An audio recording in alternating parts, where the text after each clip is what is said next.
Anyway, it was the winner, which is all the letters, was founded in 1992, and it was and incorporated in 2002 was Wildlife in Need of Rescue and Rehabilitation. It is a nonprofit volunteer organization serving greater New York City, Nassau, and Western Suffolk counties. WINORR's mission is to provide professional level care for sick, injured, and orphaned wildlife with the goal of releasing them back into the wild when they are fully recovered. When WINORR is permitted by the U.S. Fish and Wildlife Service and the New York State DEC, Department of Conservation, to rehabilitate wildlife, including endangered species, and to conduct environmental education programming. They work with a variety of partners such as New York City Parks Department, ASPCA, various animal control agencies, and police departments to rescue distressed wildlife, resolve animal-human conflicts, and to protect the public if a dangerous situation exists. In 2012, they partnered with Nassau County Parks Department to reopen, and I never can say this word, Takaposha Museum and Preserve by coordinating their programming and resident ambassador animal care. The presentation tonight will include a variety of the non-releasable raptor, including hawks, falcons, owls, and an eagle. And Mr. Horvath will discuss their individual stories as well as raptor identification, behavior adaptations, and rehabilitation. So there you go.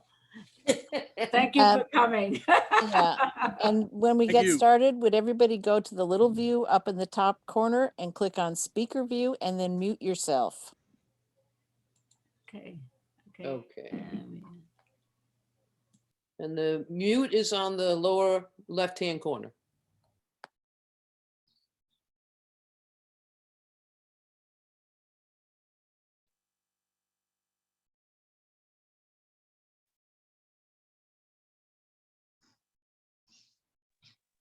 Bobby, it's all yours. Okay, thank you very much. Thank you all for being here tonight.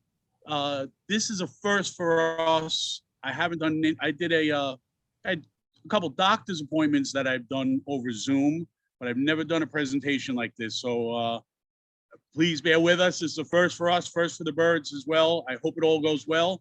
It's I guess this is gonna be a learning experience. I have a collection, a variety of different non-releasable birds of prey with us tonight. The majority of the birds are non-releasable due to injuries. This bird is the exception to the rule. This bird is not a native bird to the United States. This is a Eurasian Eagle owl. His name is Augie. He was bred in captivity, and we've had him since he was 2 weeks old. We were obtained him. He was about the size of my fist, ball of white fluff. He could barely stand up.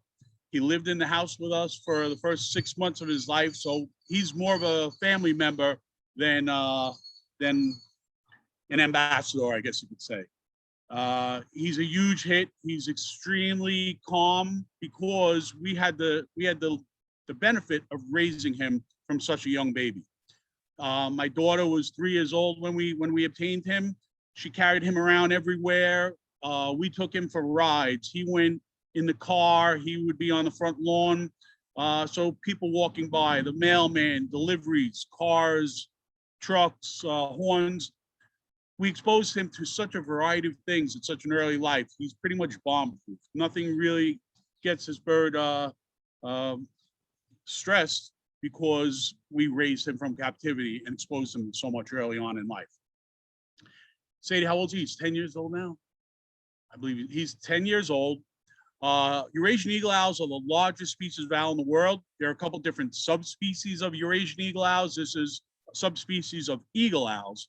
This is a Eurasian eagle owl. They originate mostly in Europe and Africa. They're very similar to the United States great horned owls in coloration and size. Eagle owls are a little bit larger than great horned owls, as they have orange eyes as opposed to great horned owls that have yellow eyes. These guys he weighs about 5 pounds. A large female could be 7 pounds. So they are a little bit larger than our great horned owls, but they're very similar in relation to them. They're predominantly rodent eaters, anything from mice, rats, rabbits, squirrels, groundhogs, anything in the wild that they can catch and kill, it basically will make a meal out of. He eats 1 or 2 rats a night here at our house. He's never killed a thing in his life. He probably wouldn't even know what to do. He's been fed, like the remainder of our birds are fed frozen, thawed out food. The falcons are primarily bird eaters, so they get quail that is frozen. We take out the night before and thaw out. The raptors get either mice or rats. We have freezers full of food. We take out the right amount of food the night before. It thaws out. We go cage by cage by cage and give whoever needs whatever they're going to get for that day. Talkative. They can live 35, 40 years in captivity. The larger the bird, the longer their lifespan. He's full grown. He's not going to get any bigger than that. You see, he's feathered all the way down to his toes, and that's an adaptation in colder weather where they originate from. This is to help them for frostbite or sub freezing temperatures. So that's just one example of an adaptation. Their eyes are extremely large, as you can see, and he can turn his head about 3/4 of the way, which he's pretty much doing now. Like Sadie says, if you imagine a whole round pizza pie and you take one slice out, that's basically the distance that they can turn their head from one side to the other. He's just an awesome bird. His personality is amazing. But this is because we raised him from a chick. We didn't have that luxury. The rest of birds that we're using are wild, injured birds. So their personality can't compare to this guy. Let me just work on the next bird. I'm gonna have to step away for a minute at a time, swap birds out, and I'll be right back.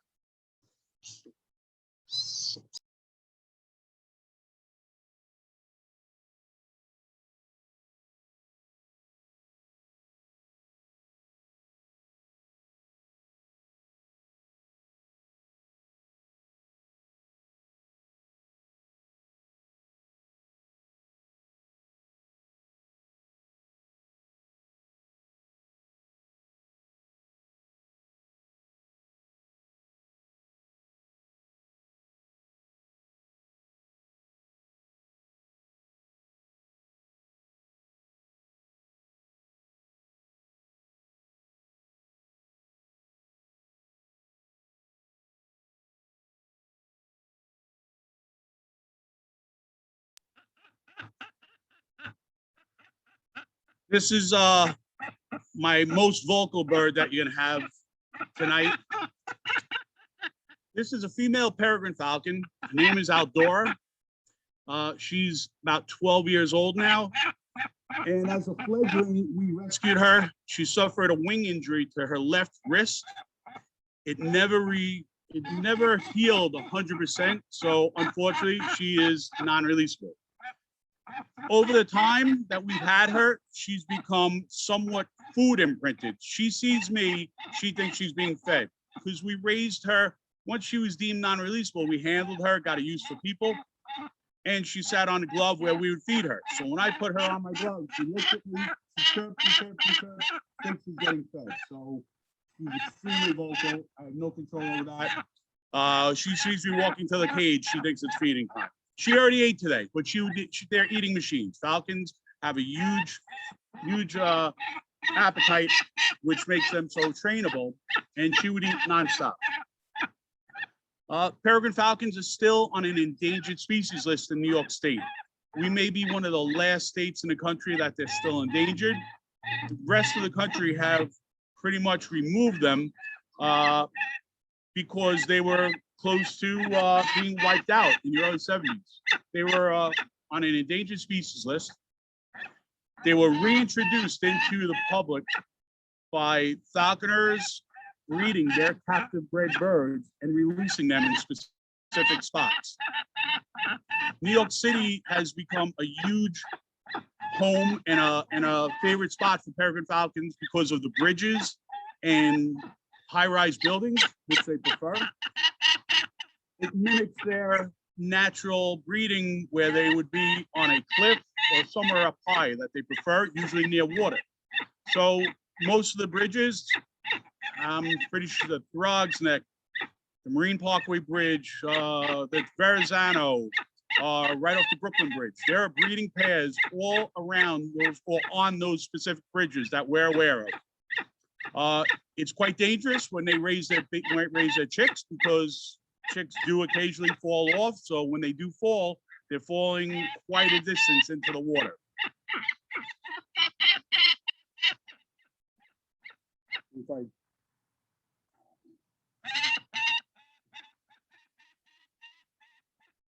They were reintroduced just as our eagles were, and now peregrine falcons are doing extremely well in New York, even on Long Island. You can pretty much see a peregrine falcon along any beach, anywhere there's open space where there's water. As falcons, they're predominantly bird eaters. They use their speed. And this guy, she's the fastest animal in the world. Peregrine falcons can fly over 200 miles an hour in a stoop. So they use that speed to crash into their prey in midair. They knock them out, they stun them, and they take them down to the ground. They'll take something as large as a mallard or even a brant goose, which can weigh double or triple what this guy weighs. So if that brant goose is traveling 50 miles an hour or a mallard 50 miles an hour, this bird's traveling 200 miles an hour.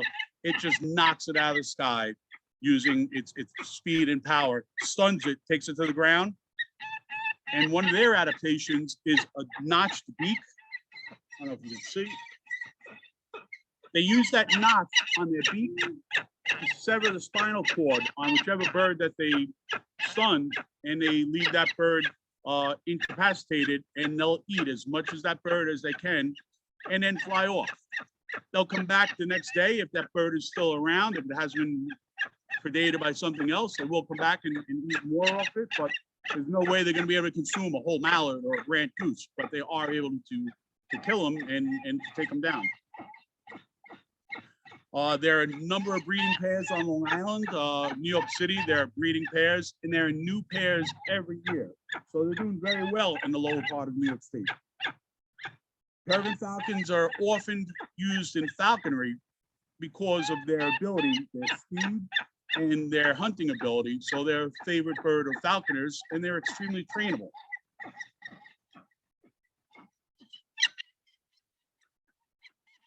If her wing was not damaged, if the wing was not compromised at all, she would have been releasable. But unfortunately, they need 100% of their flight ability to be able to release back into the wild. So unfortunately, she just did not heal 100%, and that's why we ended up having to hold on to her. I don't know if you're gonna do questions while I have birds out. I should have asked you that, or at the end. I don't know what works best. I was going to say, Bobby, is she particularly friendly? None of the birds are extremely friendly. I call it they're tolerant. We're basically their meal ticket. They look at us as we're the person coming every day, giving them their food and water. So they respect us. We respect them as well. But there's no really affection or any love affair between any of these birds, with the exception of Augie, the bird that we just brought out, because he was raised, in a home setting. So he really is more of an imprinted type bird, that not a wild caught injured bird. So the personality is totally different. Yeah. So they're more tolerant, and they look at us as just their meal ticket. That's all they need us for. Once they're fed, if they in the wild, they live on a day-to-day basis. Every day it's a challenge to survive, to feed. So the first thing they do when they wake up, they're looking to hunt to catch a meal. If they can catch a meal on their first, second, or third attempt, they're done for the day. They can rest up wherever they're going to roost for the day, save their energy, save their calories till the next day. Basically Groundhog Day. It repeats over and over.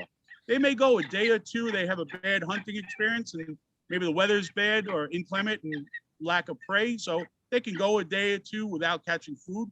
Ideally, they would love to eat every day. Like in captivity, they have that luxury. In the wild, they don't always work out that way.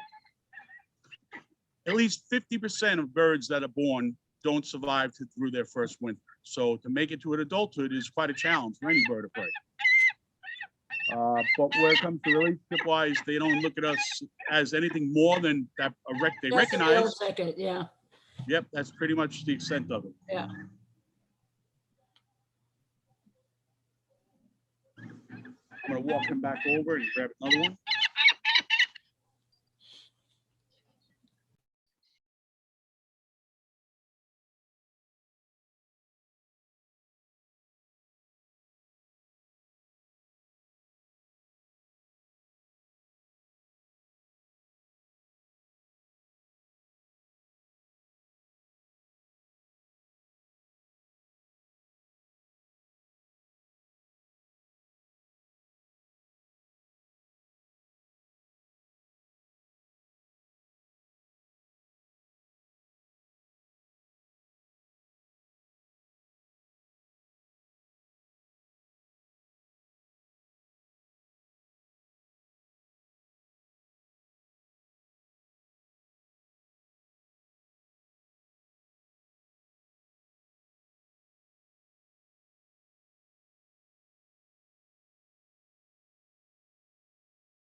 This is a very old retired falconry bird. It's a hybrid between a pure deer, it's mostly pure deer, and it's crossed with a peregrine falcon. And that usually only occurs in captivity. A falconer who breeds birds under a breeding permit is allowed to do that.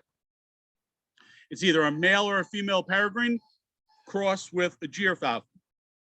So it looks extremely gyr falconish. It's much larger and much heavier bodied than the peregrine, but it doesn't fly as fast. So there are people who bred these to try to get the best of both worlds. They want a larger falcon that can take larger prey, but it still retains a speed and can still keep up with the game that they're going after. This bird's about 21 years old. He flew many, many years at Kennedy Airport. There was a private company that had a contract with the airport for abatement.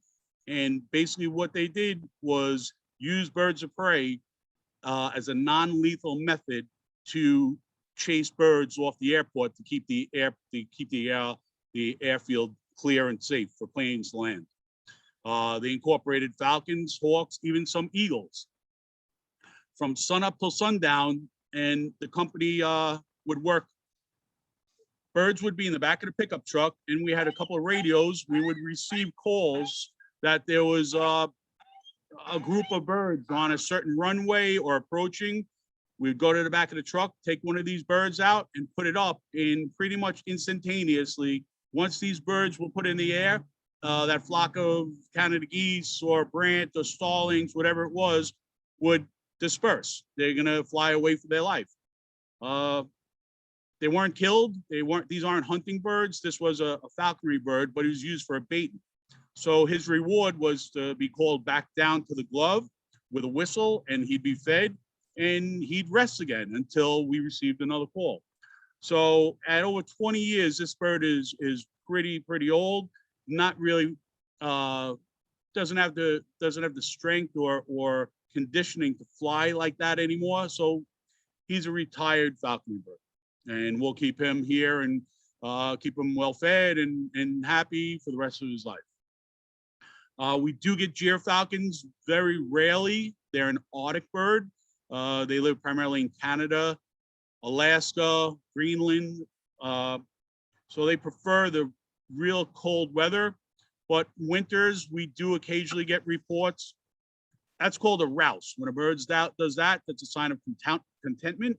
shaking their feathers into place. Sometimes they'll stand on 1 foot. But gyr falcons are they're not native to the southern United States, but winters, they do occasionally come through here, and there'll be reports that someone spotted usually it's an immature, a first-year bird that will be along the beach, somewhere along the barrier areas where where the beaches are. And come springtime, they'll usually migrate back up to Canada, close to their breeding grounds. This guy weighs almost twice as much as a male peregrine. So weight-wise, he weighs a lot more, but he is going to be slower. But in turn, he can take a Canada goose down. Now, he can kill it. He's not going to be able to eat a whole Canada goose, but in flight, between his weight and his speed, he'd be able to take down a Canada goose. Definitely a brant, very easy be able to take a brant down. He weighs about 2.5 pounds. Females are larger. They can weigh 3.5 pounds or so. They're about 1/3 larger. He also has that notched beak. I don't know if you'll be able to see it on him better. Like I say, that's an adaptation that they use to dispatch or sever the spinal cord of a bird that they catch. Any questions? Is the picture still good? I can't really tell. Picture is great. Yeah. Okay. And we have a question, what is the life expectancy of the falcon? In captivity, maybe 25 years. In the wild, 12 to 15, maybe a little longer.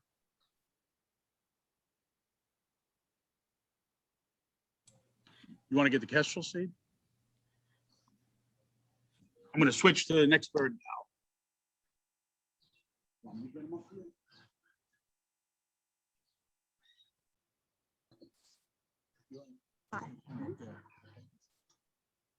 So this is our Kestrel. His name is Griffin, and he's 11 years old. He came from Manhattan, right? And he crashed into a building as a fledgling. What? Did he break his? What is it? He broke his collarbone, so he is unable to be released into the wild because he can't fully fly. He eats a couple mice a day since he's small, but beavers are also pretty fast.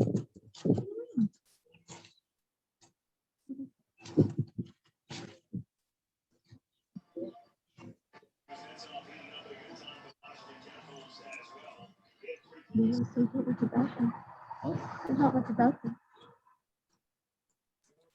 We're having trouble with this hearing her. Oh. We can't hear you. Could you start again? Yeah, let me mute it. Okay. One second.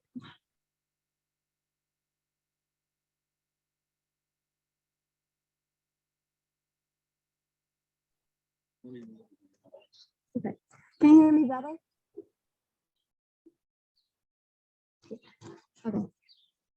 Did you hear anything or no? Repeat the whole thing. Repeat it over. There's plenty of time.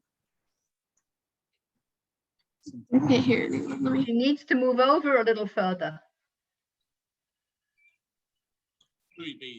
Yeah, we didn't hear you at all, dear. We did. Okay. Sadie, Sadie, move over to your right, so you're more in the picture. And now you're good closer to the microphone. We should hear you fine. Okay. So this is our American Kestrel. His name is Griffin, and he is 11 years old. He came from Manhattan, and he crashed into a building.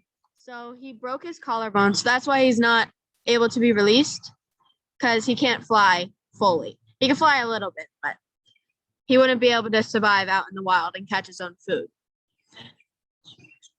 And in the wild, they would eat anything really, just like little things on the ground, little mice. Do they eat sparrows?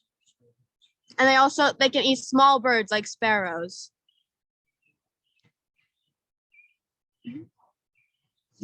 And when he's here, since we have him, he eats a couple mice a day. Remember to stay over to your right, otherwise we can't hear you. Perfect. Is it getting dark? No, I don't. I just, How much does he weigh? he's 105 grams, so he's very light.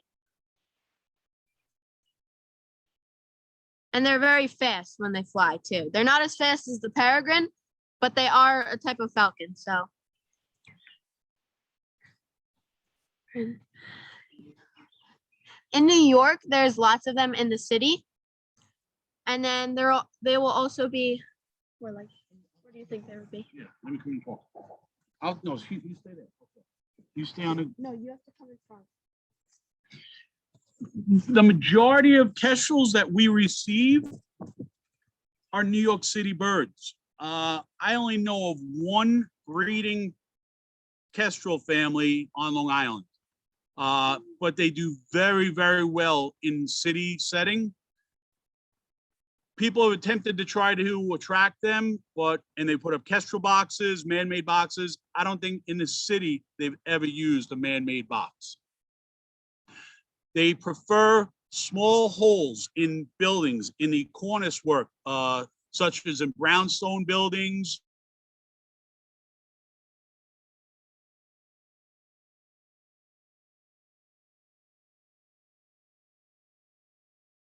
That's where they make their nest. So it's called a scrape.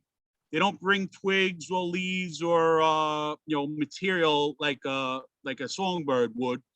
They just find a cavity and they'll lay up to 6 or 7 eggs in there. And the New York City has a tremendous population of kestrels. I know the rest of the country, they do report that there's a decline in their numbers, but New York City is doing very, very well. Every borough we get calls for in the late spring, early summer, when these babies, when these youngster fledglings start coming out of their holes. Unfortunately, they do get in trouble if they're found on a sidewalk in a very busy area and we're unable to reunite them near the nest or on a roof somewhere. We end up raising those birds the rest of the way, and then we release them back into the city. Their diet varies. They'll take anything small enough that they can catch, including crickets, grasshoppers, all sorts of bugs, lizards, mice, any sort of small mammal they'll take. Summertime, when we have a lot of bugs in their area, then they'll switch over to crickets, grasshoppers. Fall and winter, when the bug population is gone, then they'll switch over to rodents, small birds. I think that's it about him.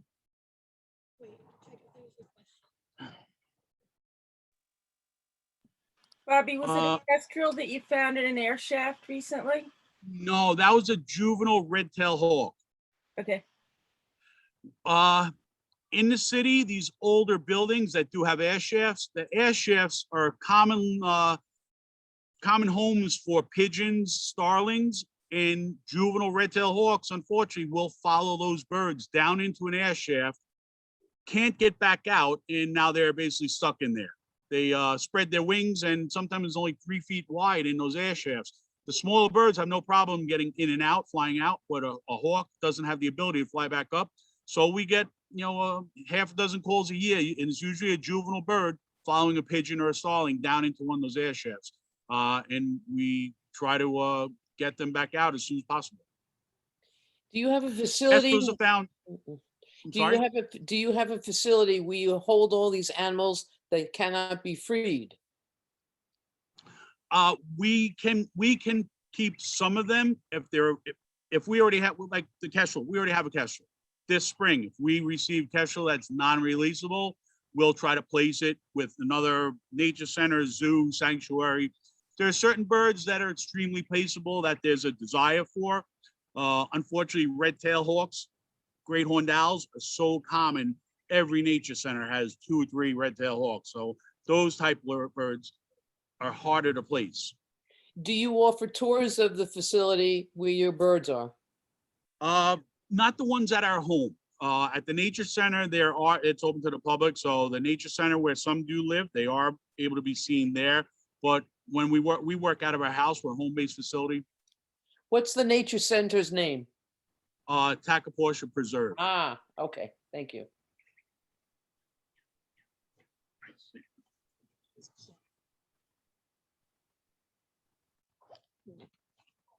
No, okay.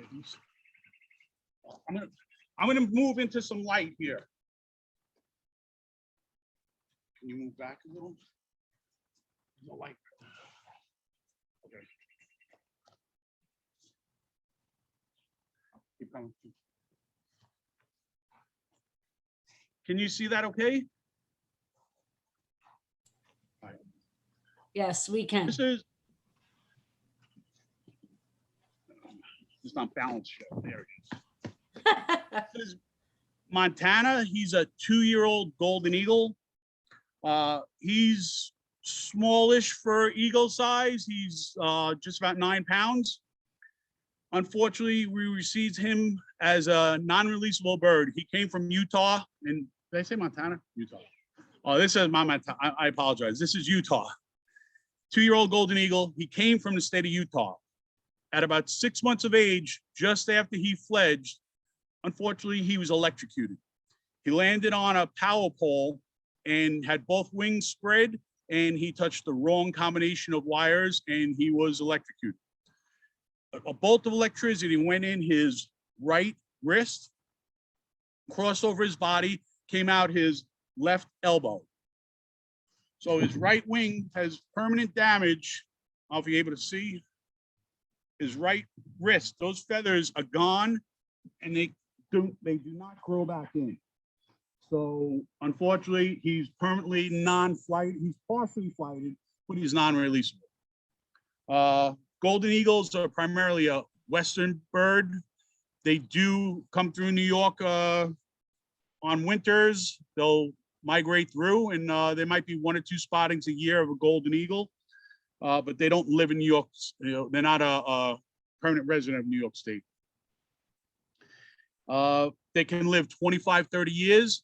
These guys are rodent eaters. They'll eat anything, any type of mammal that they can catch, they will eat. From mice, rats, rabbits, squirrels, groundhogs, any mammal, if they catch it, they'll eat it. They're trained as falconry birds, where they'll even catch red foxes. And in Europe, they're trained and they'll take down small deer. So this animal, a female that may go 13 or 14 pounds can take down a small deer that weighs 30 or 40 pounds. So they have tremendous hunting ability. They couldn't consume it. They'll eat as much as they can in a sitting, and they'll stay by that carcass. If they take down a deer or something as large as that, they'll stay by there as long as they can and keep feeding day to day until there's nothing left on it. Bobby, He's can only they- 2 can- years old. Can they eat carrion? In other words, is it They spoiled? can, yep, they can, absolutely, yep. Not as much as a bald eagle, but they will even feed, the younger birds will feed on carrion as well, yes. Can you I see show the us point. where the joints are? Like elbow, wrist? He's mouthy, he's very mouthy. Their wing is the equivalent of our arm. The outermost part is the wrist, then they have an elbow.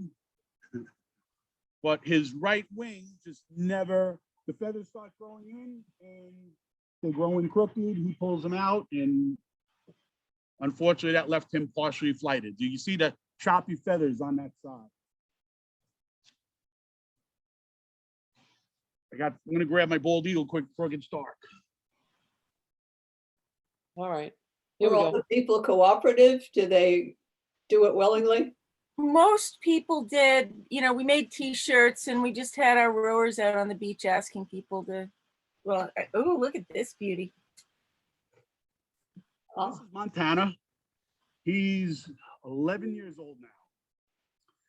We received him as a year. Could you move closer to the microphone? Hello? Can you hear me?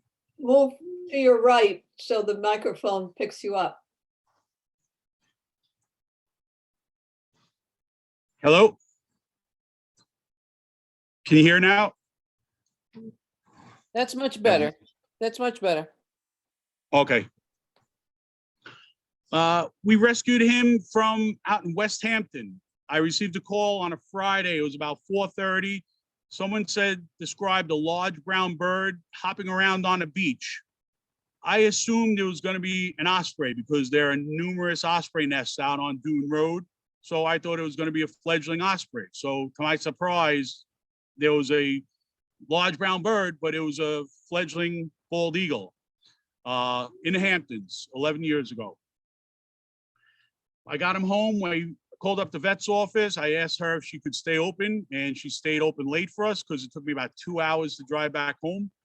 And we x-rayed him. He had a broken right wing, broken right leg, and he's blind in his right eye. So he sustained a traumatic injury. We didn't witness it, but we just guessed he probably was either hit by a car or a vehicle. He recovered as well as he's going to. His right wing hangs still. The bones are healed up as best as they're going to. But a young bird that's never hunted, never survived in the wild, that's blind in one eye, basically that's a deal breaker. This bird could not be released. He's partially flighted, not flighted well enough to hunt, but he gets around his enclosure well enough. He gets up to 8-foot high perches. We have ramps that he walks up. They can live 25, 30 years in captivity. If they hit 20 or a little over in the wild, that's a good life for them. They were removed from the federal endangered species list a couple years ago. Their populations have rebounded phenomenally. Alaska being #1 in the country, Florida being #2 in the country. Here in New York, back in the 80s, the New York State DEC incorporated a reintroduction program where they partnered with other states where the population was stable and healthy. And if there were 3 chick nests, meaning if there were 3 babies in a nest, they know statistically that all 3 do not, the survival rate is not very high for 3 babies in an eagle nest. So governments, those officials would pull 1 baby from that nest and they sent them here to New York. New York was raising those birds and releasing them in various areas where there was fresh water, and a certain amount of them survived to adulthood. And that's how they reintroduced the species back into New York. The population is even rebounded now here on Long Island. Even you're gonna see more and more bald eagles. There are a couple nesting pairs already in Nassau and Suffolk in the past 2 to 3 years. So every year it seems they're doing better and better here on Long Island. We're the only part of New York that didn't have nesting bald eagles. The rest of the state is doing very well. Every waterway, every river, every lake upstate New York has a resident pair for the most part of breeding bald eagles. Long Island did not for a long time, up until the past couple of years. And now all of a sudden, you can pretty much guarantee find a bald eagle on Long Island now. Their numbers are doing pretty well down here.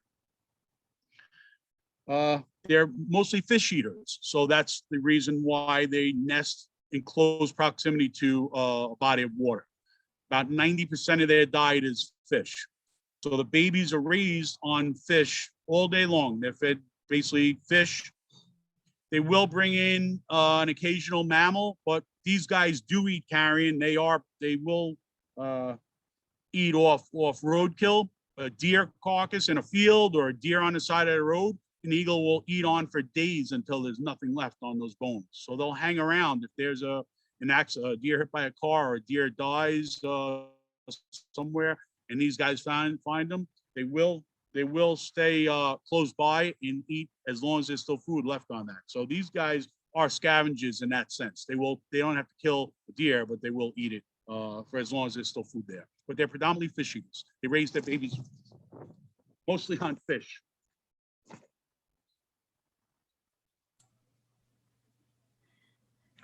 Any questions about the eagles? How much does he weigh, Bobby? He weighs 10 pounds. Wow, okay. So he's an average sized male. A female can get 12, 13 pounds or so. So female will be approximately a third larger than him, What's his wingspan, Bobby? just under 6 feet. We have a question in chat. Do they compete with ospreys? All the time. Absolutely. Very good question. Geographically speaking, where they usually occupy the same area, they eat the same food, so they will compete with ospreys quite often. They'll try to steal food for an osprey and vice versa. An osprey will try to steal food from them. If the osprey sees this guy with a fish in his talons and the osprey want it, they'll battle for it. Size-wise, obviously, the eagle is almost 3 times larger than the osprey. So in strength and in power, the eagle is going to overpower an osprey. But in speed and agility, an osprey is pretty, much faster and much more agile than the eagle is. But eagles and ospreys occupy the same waterways, so they are going to compete sometimes over nests. In the wintertime, eagles will be wintering. You'll see some photos of eagles on an osprey nest when the ospreys come back. If the eagles haven't been evicted from the area or left of their own free will, the ospreys will force them out if they want to retain their nest. Do you get many ospreys that need rehabilitation? I'm sorry, ospreys. Do you get many osprey that need Yes, rehabilitating? we do. Yes. Yep. Ospreys have a bad habit of bringing unwanted debris into their nest. So I don't know if you've seen pictures. Sometimes there'll be cord and wires and all sorts of string fishing line. They quite often will get caught up in debris that they bring into their nest. So we get calls for ospreys that are caught up with stuff that they actually brought themselves into their nest, or the babies will get caught in that debris. The babies could be in the nest for weeks and weeks getting ready to fledge, and we'll get a call that a baby is hanging out of the nest. And it's hard to see from a distance, but usually there's some sort of fishing line or string or cord, something that the baby's been wrapped up in that the parents brought into the nest. And we'll get calls for rescues like that. So yeah, we see a good share of ospreys, during the year.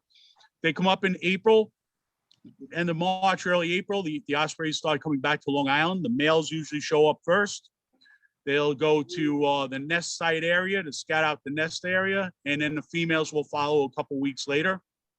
The ospreys usually migrate and they leave for 2 years. So they go down to South America or Florida, wherever they migrate to.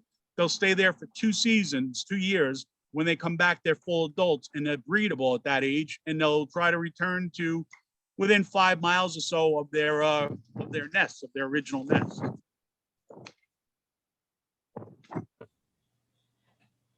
Hi, I wanted to ask, with all these birds that you have, how many do you have that you're taking care of right now? It changes day to day. It changes. Our phone rings 6:30, 7 in the morning till dark. Last night, 9:30 at night, we got a call for baby birds. So it's a revolving door. We have permanent birds that live with us that are non-releasable, our educational birds, but the number changes on a daily basis, especially now during baby season. It's our phones ring nonstop regarding people finding baby. Now it's baby birds. In a couple of weeks, it'll be fledglings. That people are finding fledglings on the ground. The majority of them don't require any help, but it's still a phone call, and we need to talk to the caller and try to educate them that they should be left where they are, and to return them to let the parents continue raising them. Unless they confirm that they're injured, we don't take healthy birds. So it's time consuming just explaining to homeowners and people that find the baby birds. But our numbers change on a daily basis. Bobby, do the eagles come back to the same nest if they can every year? Yes, yep. If they make it through the year, if they make it through the winter, they do return to the same nest. They'll continue to add to that nest. The nest will just grow and grow. Once it's egg laying time and if eggs hatch, they'll continue to add soft bedding, where they'll bring moss or grass, something to line the bowl of the nest for the baby's benefit. But they'll keep bringing sticks throughout the year. They just do some, it's called, it's bonding, pair bonding, that they'll continue to add sticks to it, and they'll just keep growing and growing the nest. If they are immature, I understand that the birds don't get their white head and tail for about 5 years. So if they're immature and they're coming back to, you know, in the 3rd year, let's say, of their, Yep. where, and do they attempt to build a nest even though they aren't ready to? Not really. They're not mature enough at that point. And if they return to the area where adults are breeding, those adults pretty much will chase them out of the area. If they have eggs or babies, it's a tough life for a juvenile eagle. They have to find their own territory. So with all the best spots being spoken for, they've got to search around, and they'll compete as well with adults or ospreys. So until the birds are full white, they don't have to be full white-headed adult to breed. A year or so earlier, birds have bred in their 3rd and 4th year, but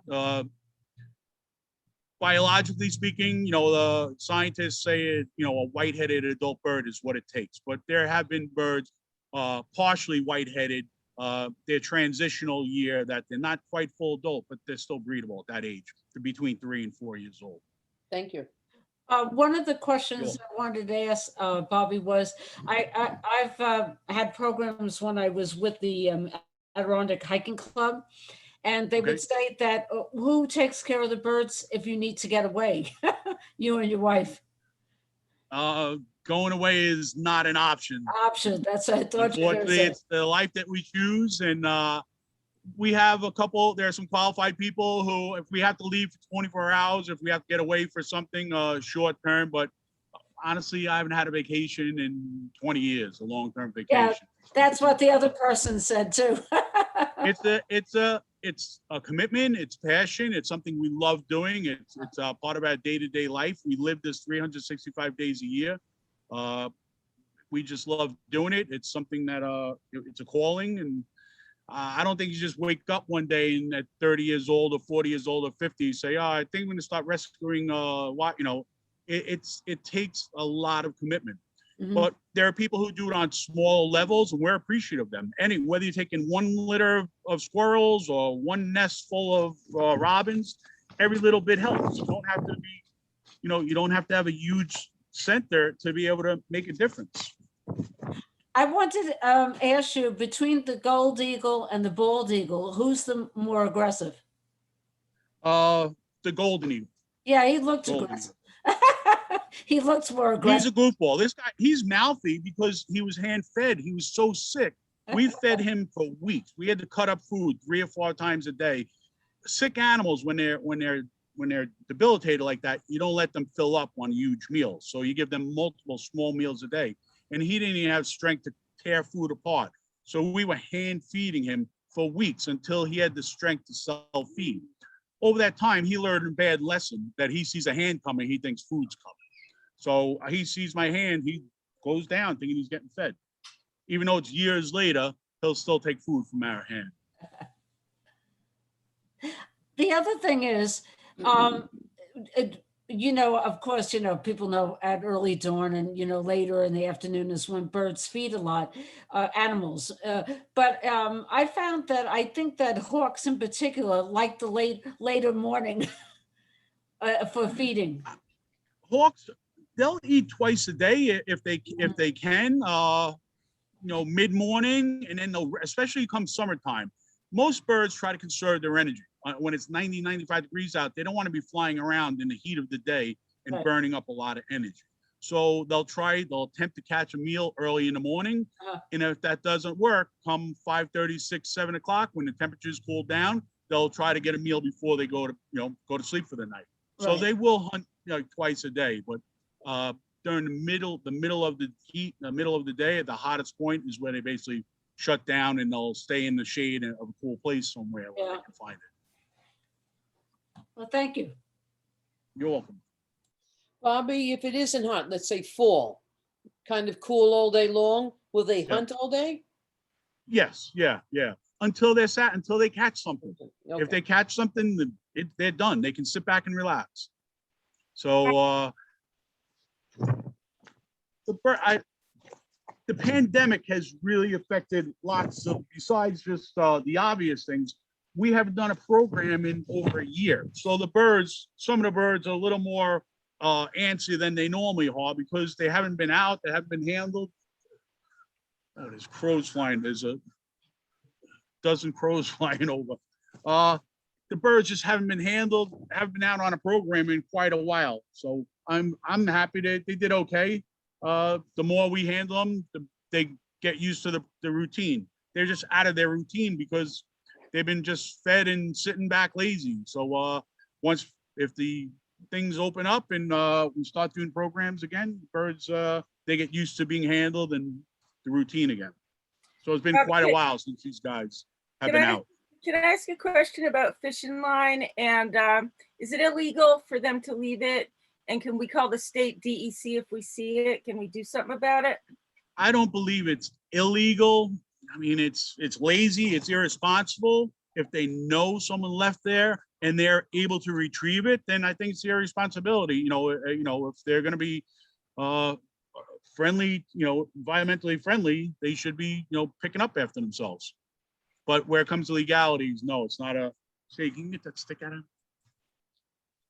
Yeah, I've seen a lot of, I used to row off of Condrey Hall dock up in Huntington, and those guys leave disgusting amounts of fishing line with hooks and all kinds. It's just, I used to yell at them and they didn't care. They just didn't care. It's an accident waiting to happen. And I'm not going to stereotype it's not all fishermen. Majority of fishermen care about the environment. They want to be able to catch food. They want to be able to catch, and enjoy that sport.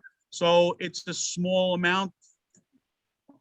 Fortunately, it's only a small amount of people who, just don't clean up after themselves. But that is damaging.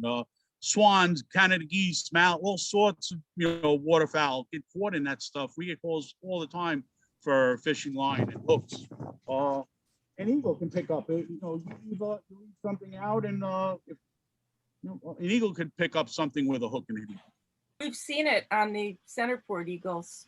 We've seen pictures of them with line. Hopefully, majority of those are accidental things that get snagged on rocks. But if it's within their reach, then I totally agree. It's your responsibility. If you want to, take from the environment, then you should give back as well. And if it means cleaning up after yourself, that's a small price to pay.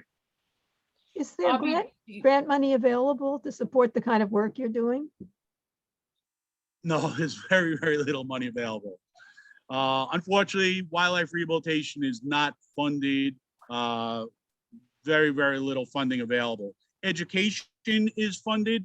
Domestic rescue is funded much more. Dog and cat rescue. I mean, obviously there's thousands more dogs and cats that need to be rescued, but there's much more public funding available for domestic rescue than there is for wildlife. The majority of wildlife rescue people dig into their own pockets, like us. If a bill needs to be paid, if we don't have enough money, then it's got to be paid. And educational programs is where our funding comes from. So the past year and a half, there's been no program, so there's pretty much been no money coming in, with the exception of two. We're very fortunate to have two fundraisers this year, and Centerport Eagles being the main one. If it wasn't for that fundraising event with Centerport Eagles, we'd be really digging into our pocket. I've posted the PayPal link in the chat. Oh, okay. Thank you. If anybody wants to donate. How big an area do you have for them to practice flying or to get a little bit more exercise other than a cage area? These guys were in a 28-foot long cage, 28 feet by 12 foot high and 12 foot wide. Okay. So they can exercise, but be honest with you, they don't do a heck of a lot. The majority of birds in captivity are pretty much couch potatoes. You put the food in there, they'll fly down off that perch and eat, tear it apart. And once they're done, they're flying up to that perch, and that's it. They're sitting there pretty much the rest of the day. So you could give them 100-foot cage, and chances are, once they're done eating, they're going to stay, pretty much sit and save their energy until the next day.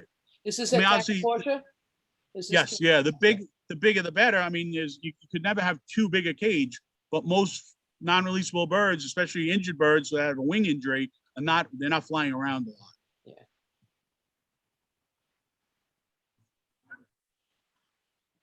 Does anybody else have any other question for Bobby?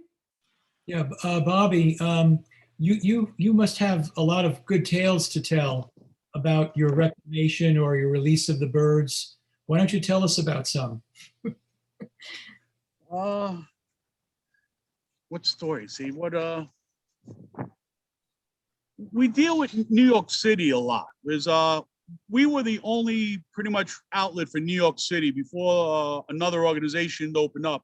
So we've had crazy stories, I guess, in the city where I recently retired from FDNY. I was a New York City firefighter, and we've had the necessity to rescue a hawk that was 10 stories up, caught on fishing line, caught on line or string attached to an air conditioner, and there was no way we were going to get to it without the benefit of a ladder truck from my job. So I've gone on some pretty precarious rescues, hanging off of buildings. We rescued the Triborough Bridge. There's a long-term pair of red-tailed hawks that nest under the Triborough Bridge. I rescued the female 15 years ago. She was poisoned, accidentally poisoned, and that's a huge problem in New York City with rodenticide. Police department, ESU, NYPD, ESU rescued an injured red-tailed hawk. They called us up. We went and we picked it up. We had blood work done, and we determined it was rodenticide.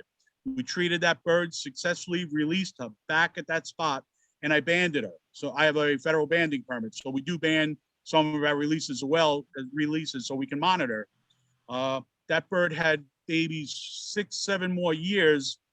About 8 years, the 8th year later, she gets poisoned again.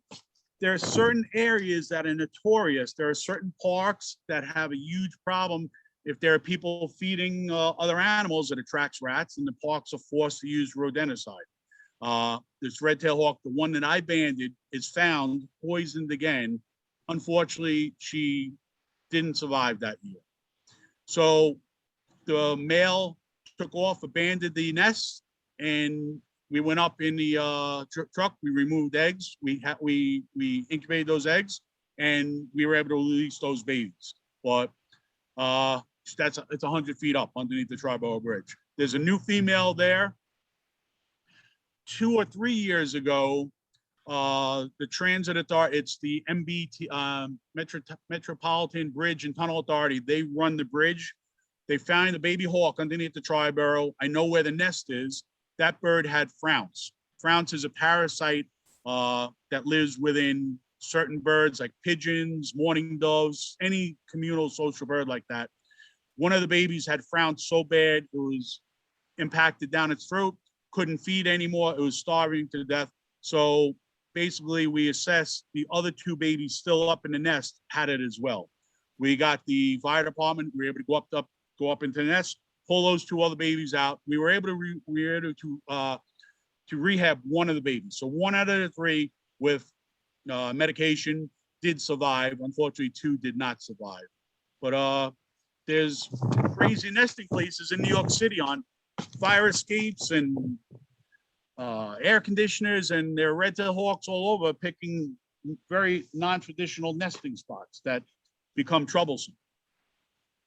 And that's the kind of calls that we've gotten over the years.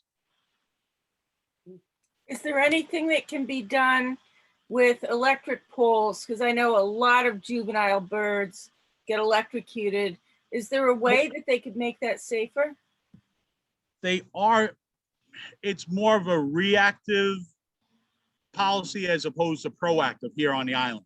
Out west, like where the Golden Eagle came from, there are no trees in the plains areas. They're very low trees. So all these guys do roost on power poles.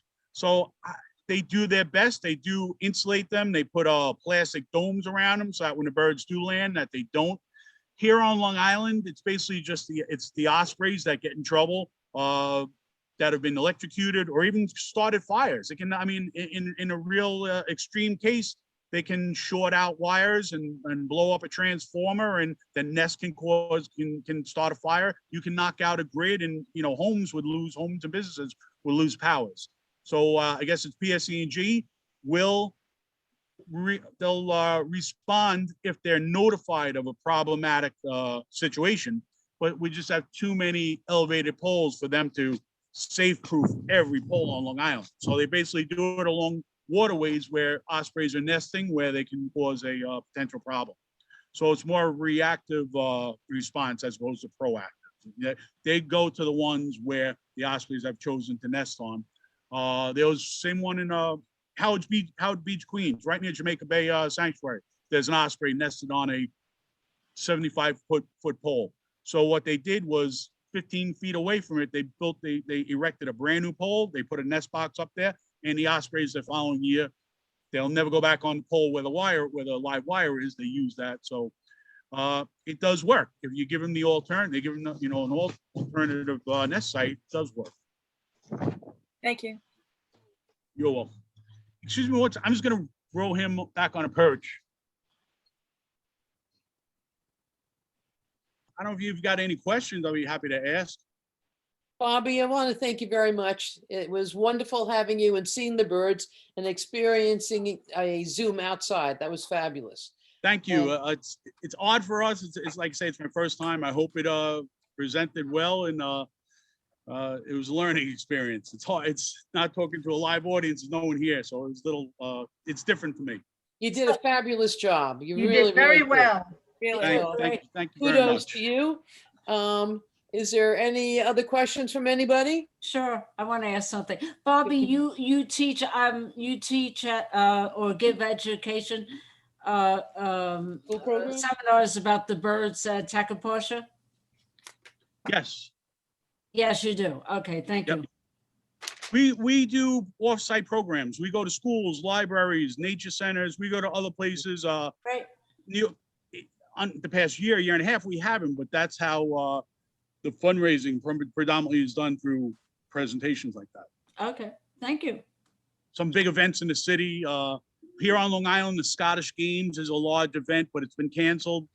New York City sponsors a lot of events in the parks departments, but the past year we haven't done a thing. Yeah. Now you know how to do Zoom, so. Yes. Yep. And you don't even have to leave home. Right. Sure.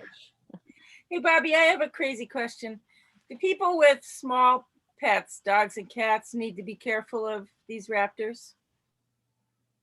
It's a very touchy subject, and I probably not going to be happy with my answer, but I don't believe that they really have much to fear. Okay. It's a matter of weight.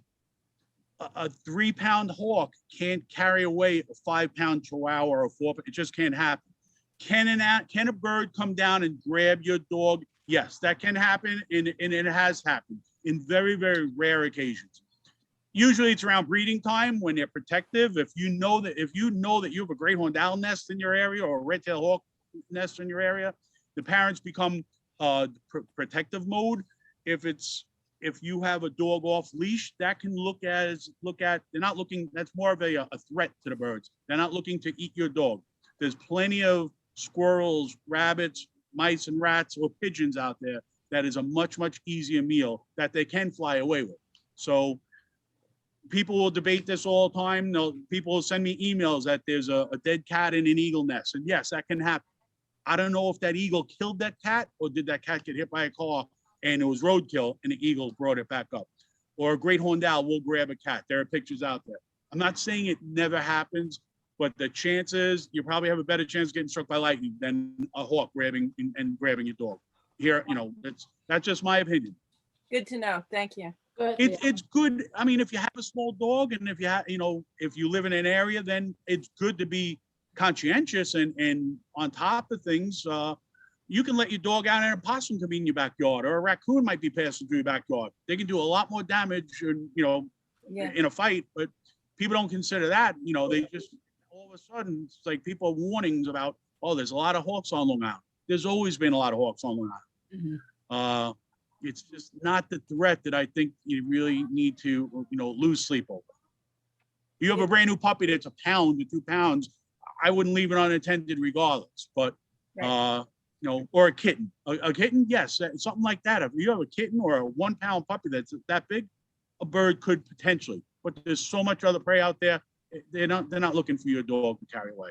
And I know a lot of people will write about it and post warnings about it, but the chances and the occurrences are almost pretty much non-existent. Cool. Thanks for clearing. We don't that have a up. lot of eagles here. I mean, yeah, bald eagle weighs 10 pounds, could carry away a 3-pound dog, but the eagles, there's tons of fish, there's tons of other things out there. You just don't see it. Most of those things get blown out of proportion, and the internet is not always, not always your friend. Can't believe everything on the internet. Mhm. All right, Bobby, thank you so very much for having us and You're doing this welcome. for us. You did a fabulous job. Thank you. And I appreciate it. Thank you. Thank you so Thank you very much. much. Jean, good speaker, good choice. Thank So you. Yes, with indeed. everybody else, Jennifer, thanks for Zooming for everybody. Everybody else, have a great evening, stay safe, and we'll see you next month. Okay. Thank you for having me. And next Appreciate month, it. and next month we have Mike Bottini speaking. So if everybody come on, come to the meeting next month also, All right? right, We have a lot of guests. And you thanks have a lot, Jean. All right, everybody have a good night. you have the Alright. plant sale coming up on Monday. Yes, On the month. no, on Saturday. Saturday. And All thanks to the Audubon Society for opening this up. This was great. Oh, you're very welcome. Good. I'm gonna go. Bye-bye. Yep, me too.